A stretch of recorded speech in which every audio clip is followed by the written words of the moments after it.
शेर और हिरण। एक बार चिड़ियाघर के कर्मचारियों ने एक प्रयोग किया। उन्होंने एक शेर को एक बड़े से पिंजरे में डाला और साथ ही उस पिंजरे में एक हिरण को भी डाल दिया। उम्मीद के अनुसार शेर ने तुरंत झपट्टा मारकर उस हिरण को खा गया। इसके बाद चिड़ियाघर के कर्मचारियों ने पिंजरे के बीचों बीच में एक कांच की मजबूत दीवार लगाई, जिससे उस पिंजरे के दो हिस्से हो गए। पहले हिस्से में शेर को रखा गया तथा दूसरे हिस्से में फिर से एक हिरण रखा गया।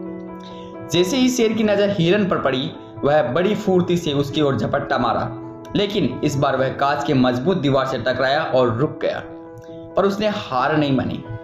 वह थोड़ी थोड़ी देर में बड़ी फुर्ती से हिरण की ओर लपकता और कांच की दीवार से टकराता रहता। दूसरी ओर हिरण पहले तो बहुत डर गया, लेकिन जब बार बार कोशिशों के बाद भी शेर उसकी तरफ नहीं आ पाया, तो वह हिरण भी आराम से रहने लगा। चिड़ियाघर के कर्मचारी शेर और हिरण को बाहर से खाना दिया करते थे, पर शेर को तो ताजा हिरण खाने की इच्छा थी, इसलिए वह हिरण की ओर बार बार लपकता और कांच की दीवार से टकराकर रुक जाता। कई दिन तक लगातार कोशिश करने के बाद शेर की हिम्मत जवाब देने लगी। शेर की हिम्मत को कम होता देख चिड़ियाघर के कर्मचारियों ने कांच की मजबूत दीवार को हटाकर उस जगह पर पतले कांच की दीवार लगा दी। शेर अब भी दिन में एक दो बार हिरण की तरफ आने की कोशिश करता, लेकिन अब उसकी रफ्तार धीमी और सुस्त होती थी। कांच की पतली दीवार होने के बावजूद वह उसे पार नहीं कर पाता था। चिड़ियाघर के कर्मचारी बाहर से जो खाना देते वह उसे ही खाता था।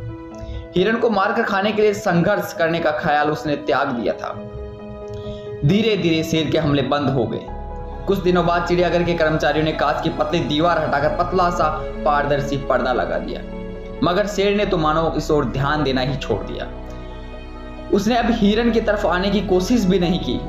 कुछ दिनों बाद कर्मचारियों ने यह पर्दा भी हटा दिया, लेकिन शेर अब पिंजरे के आधे हिस्से में ही घूमता रहता है और हिरण की तरफ नहीं आता था। चिड़ियाघर में जो भी आता, शेर और हिरण को एक ही पिंजरे में बंद देखकर रोमांचित हो उठता। जब इस बारे में चिड़ियाघर के कर्मचारी से पूछा जाता कि आखिर ऐसा कैसे हुआ, तो चिड़ियाघर के कर्मचारी यही कहते थे, दरअसल शेर ने कोशिश करना छोड़ दिया है, जिस वजह से उसने हार मान ली है, जबकि शेर और हिरण के बीच अब कोई बाधा नहीं है। इस तरह शेर और हिरण की जोड़ी उस चिड़ियाघर में लोगों के लिए बहुत दिनों तक रोमांचक बनी रही। मित्रों, इसी तरह जो इंसान मुश्किलों से हार कर बैठ जाता है, सफलता उससे दूर हो जाती है। परिस्थितियां बदलती रहती है, लेकिन हार मानने वाला आसान परिस्थितियों को भी पार नहीं कर पाता। इसलिए कोशिश करना कभी कम मत करना, सफलता जरूर मिलेगी। धन्यवाद।